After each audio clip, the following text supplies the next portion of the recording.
Welcome to Data Science course in R. In today's class, we will be discussing about predicting defaulting customers using artificial neural networks. I have got a data set of customer churn which I would like to share it with you. This data set contains 10,000 records of customers who are having unique customer IDs, their names, their credit scores, the location they come from, the gender, age, the tenure with which they have been associated with the institution, the credit balance they are having, the number of products they have using from that institution, whether they have a credit card, are they an active member, meaning every month do they do some transaction, what is their estimated salary, the information they would have given during registration of the account, whether they are still a customer or they have defaulted. If they have defaulted, it is indicated by 1, and if they have not defaulted, it is indicated as 0. We open RStudio, and here I am going to show you the exercise. In the first step, the number of steps are: first we import the data set, second we do data pre-processing, cleaning the data, then we split the data set as training set and a test set which are required for machine learning. Then we build the machine learning model.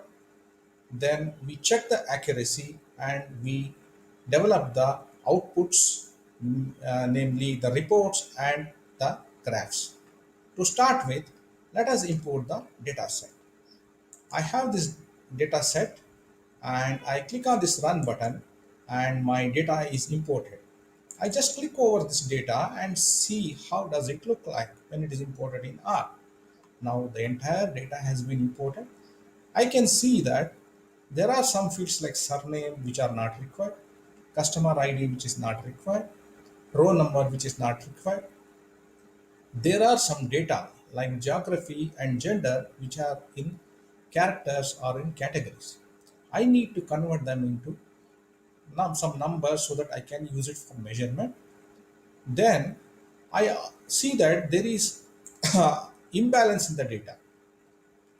For example, the column balance has digits which are in four figures and five figures, whereas digits like tenure has only single digits, number of products single digits, things like that. So we do not want any of these columns to produce some sort of a bias or higher importance when we conduct the analysis. So we standardize all of them. So to start with, I remove the unwanted data set. So I rewrite my data set, and you can see that the churn data is reduced from 14 variables to 11 variables. The number of remaining rows remaining the same, records remaining the same.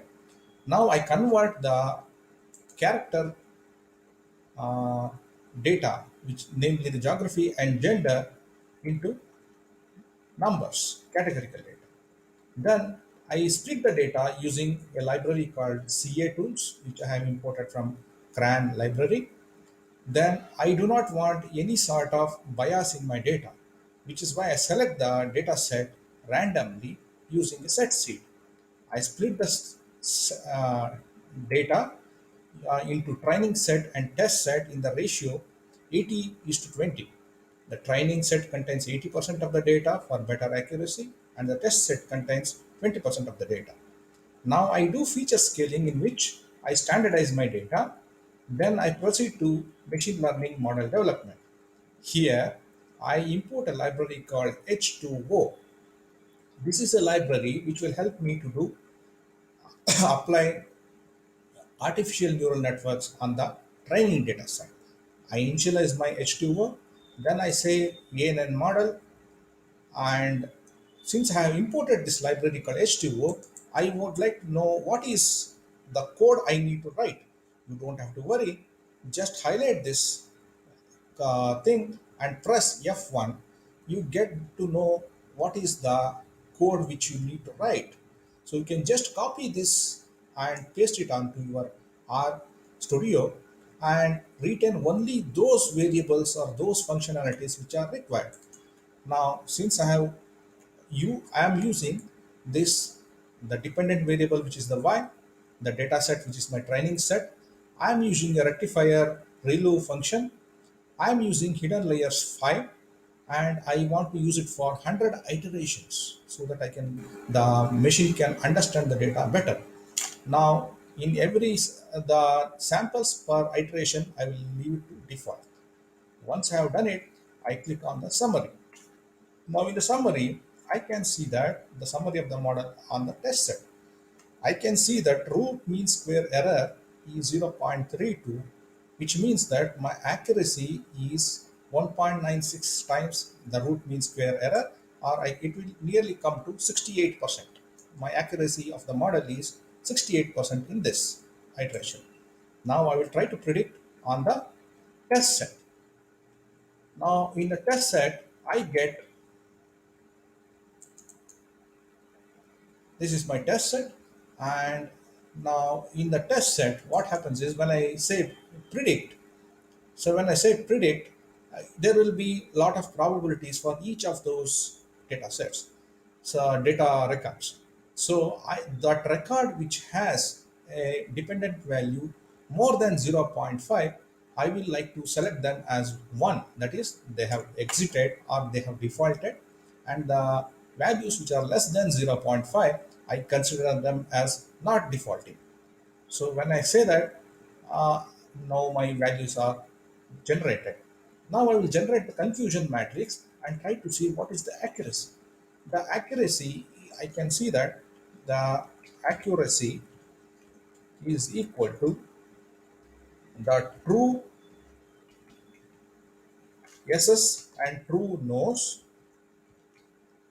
divided by the total number of records.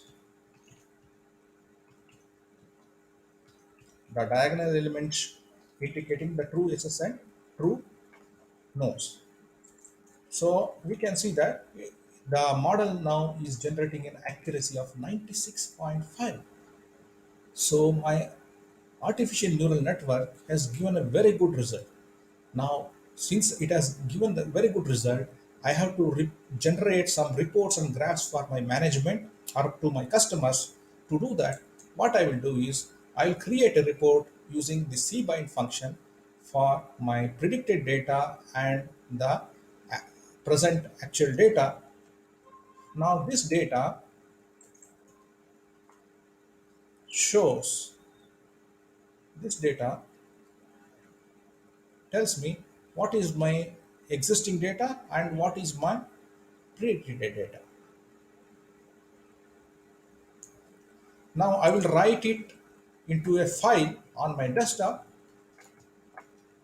which I can show it to you, and I will also build a graph, and I can export this graph as a PDF or to a JPEG to my desktop. I will show you the results. So this is the result of the graph. These are the ones who are not defaulting, and these are the number of people who are defaulting in the new data set. And this is the report which I can share it with my customers or to my management.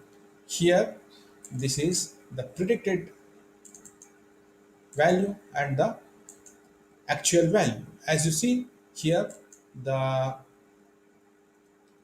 actual value says they are going to default, predict value also says they are going to default. So wherever it is 1, they are likely to default. And you can see, so my algorithm has been able to understand my existing data 96.5%, and this is a very good result. Thank you.